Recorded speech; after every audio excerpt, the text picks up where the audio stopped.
Hai, apa kabar semuanya? Semoga kabar Anda baik-baik saja. Terima kasih karena sudah memberikan support dan juga kesetiaan Anda untuk membangun channel Codot Film. Yuk kita lanjutkan alur ceritanya, sambil siapin kopi dan cemilan, setting suara volume full. Gasken. Tantangan. Berbalik perlahan, Jia Lai Ao memiringkan kepalanya, senyum di sudut mulutnya sedikit menyeramkan. Liu 11 Dage, bolehkah aku bermain-main dengannya? Liu 11 mengangguk dan tersenyum. Tanpa meninggalkan jejak apapun, dia menegakkan telapak tangannya di depannya dan dengan kasar berkata, jika Anda memiliki kesempatan, jangan menahan diri. Jia Lai Ao tersenyum de menutup matanya. Kata-kata Liu 11 tiba-tiba mendorongnya untuk mengingat percakapan rahasia pribadi yang dia lakukan dengan Jia Lai Bei. Saat itu, Jia Lai Bei baru saja menerima kabar bahwa Xiao Yan telah memulihkan bakatnya. Setelah hening lama sambil memasang wajah suram, Jia Lai Bei menggunakan suara yang sangat serius dan dingin saat dia akhirnya berbicara dengan Jia Lai Ao. Jika anak laki-laki itu menerima tantangan Anda tidak boleh menunjukkan belas kasihan. Akan lebih baik jika Anda bisa membunuhnya di tempat. Bahkan jika Anda tidak mampu, melumpuhkannya juga akan membantu klan Jia Lai menyingkirkan musuh yang berpotensi menakutkan. Berangsur-angsur mengingat suara muram dan dingin yang digunakan ayahnya untuk menyampaikan pesan tersebut, senyum di wajah Jia Lai Ao menjadi semakin menyeramkan. Matanya yang mengerikan menatap Xiao Yan yang tenang di kejauhan. Dia merasakan firasat bahwa pemuda jenius itu akan dibunuh dengan tangannya sendiri. Keyakinan Jia Lai Ao berawal dari kekuatannya sendiri. Selain posisi bintang 3 Douzhe, metode Qi yang telah dia latih adalah elemen angin Xuan tinggi, nyanyian badai. Menambahkan beberapa teknik Dou yang dia tahu, dia sudah bisa menang dalam tantangan melawan Douzhe bintang 5. Dibandingkan dengan dia, meskipun bakat Xiao Yan kembali hanya 8 Duan Qi di Coming of Age Ceremony. Bahkan jika kekuatannya sekali lagi meningkat selama periode ini, tidak mungkin bagi Xiao Yan untuk melampauinya. Mengenai hal ini, Jia Lai Ao memiliki keyakinan mutlak. Di seluruh jalan, Jia Lai Ao bukanlah satu-satunya orang yang berpikir bahwa Xiao Yan tidak memiliki kesempatan untuk menang. Bahkan tentara bayaran yang mengamati dan Xiao Yu sama-sama berpikir bahwa terlepas dari seberapa luar biasa bakat Xiao Yan, celah di peringkat keduanya bukanlah sesuatu yang bisa diabaikan siapapun. Bukankah bajingan kecil ini biasanya cerdik? Mengapa dia jatuh cinta pada provokasi rendahan orang itu? Melihat Xiao Yan yang memiliki batang logam di tangannya, wajah Xiao Yu menjadi suram. Melangkah ke depan, dia dengan kejam memarahi untuk melindungi Xiao Yan, kapan kamu menjadi seseorang yang tidak tahu batasannya? Mengetahui bahwa Anda tidak bisa menang, mengapa Anda menerima tantangan itu? Apakah kamu lelah hidup? Menerima teguran-teguran dari Xiao Yu, Xiao Yan hanya mengangkat bahu dan tersenyum, kami bahkan belum mulai berkelahi. Sulit untuk mengatakan siapa yang lelah hidup. Kamu, melihat Xiao Yan yang keras kepala, Xiao Yu dengan kejam menginjak kakinya. Kakinya yang panjang dan seksi melompat ke depan, menghalangi dia. Selanjutnya, dia mengayunkan cambuk hijaunya ke udara dan mengeluarkan suara terbelah. Biarkan aku bertarung menggantikanmu. Saya tahu potensi Anda besar tetapi itu adalah sesuatu untuk masa depan. Menonton Xiao Yu yang punggungnya menghadap dia, Xiao Yan tertegun. Dia tidak menyangka bahwa wanita yang selalu bertengkar dengannya akan melindunginya sedemikian rupa saat menghadapi orang lain.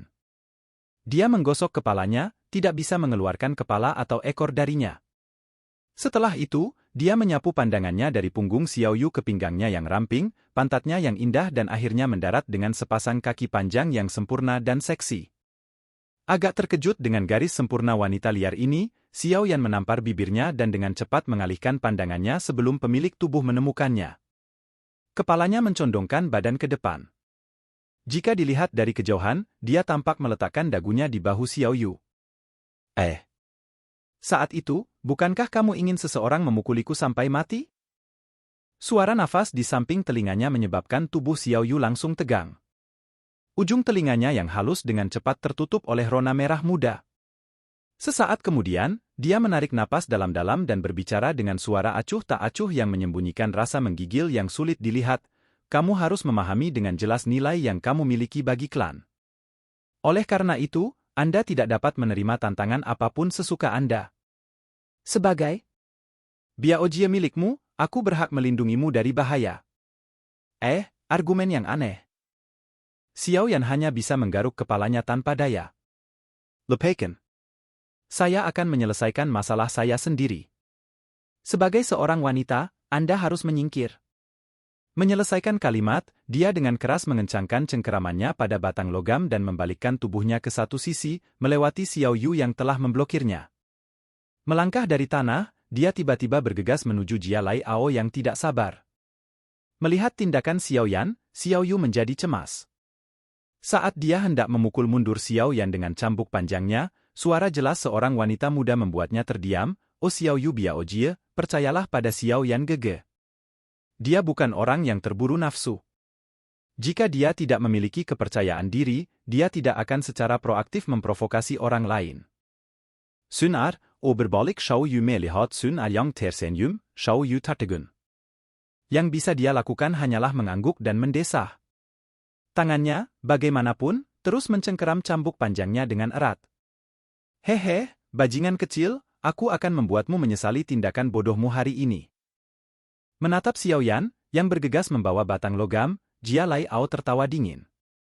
Warna hijau pucat Douki dengan cepat diwujudkan di telapak tangannya. Jia Lai Ao berdiri di tempat tanpa bergerak. Telapak tangannya tiba-tiba berubah menjadi bentuk cakar yang tajam. Di ujung jarinya, Douki hijau samar-samar membentuk 10 paku angin tajam. Dengan tawa sinis, dia menggerakkan tangannya. Bersama dengan suara pemecah angin, dia dengan kejam menyerang Xiao Yan. Merasakan suara tajam samar dari udara robek, Xiao Yan menyipitkan matanya. Dia mengangkat tangan kirinya dan dengan ganas meninju tanah di depannya. Hembusan udara yang kuat tak berbentuk menghantam permukaan dan kekuatan yang dipantulkan tiba-tiba menghentikan kemajuan Xiao Yan. Melihat betapa fleksibelnya Xiao Yan dalam mengendalikan momentumnya, tentara bayaran berpengalaman di sekitarnya segera berseru kagum. Pada saat tubuhnya berhenti, batang logam di tangan Xiao Yan dilepaskan dan dilanjutkan ke depan. Sama seperti anak panah yang dilepaskan, itu ditembakkan ke arah kepala Jia Lai Ao. Melihat batang logam terbang ke arahnya, Jia Lai Ao tersenyum jijik. Dengan membalikkan tangan dengan douki hijau yang mengapung, udara di depannya menjadi bergejolak dan beberapa badai hijau kecil muncul. Setelah melewati beberapa badai kecil, kekuatan batang logam itu dengan mudah dihilangkan. Kehilangan kekuatannya, batang logam itu jatuh ke tanah setengah meter dari Jia Lai Ao dengan benturan yang jelas dan keras. Mengamati serangan Xiao Yan yang dengan mudah diatasi, orang-orang di sekitarnya tidak bisa menahan nafas. Jia Lai Ao, yang memiliki skill level tinggi sepertinya tidak terkalahkan. Silakan pergi ke.